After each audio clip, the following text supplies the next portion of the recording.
Hi friends, బంతిపూలు చూడండి ఒకసారి ఎంత బాగున్నాయో.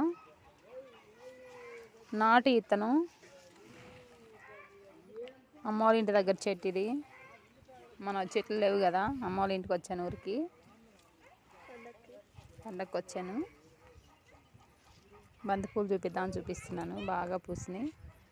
మీకేమన్నా కావాలంటే, ఇత్తనాలు కావాలంటే కామెంట్ బాక్స్లో కామెంట్ రాయండి, పంపిస్తాను. Thank you.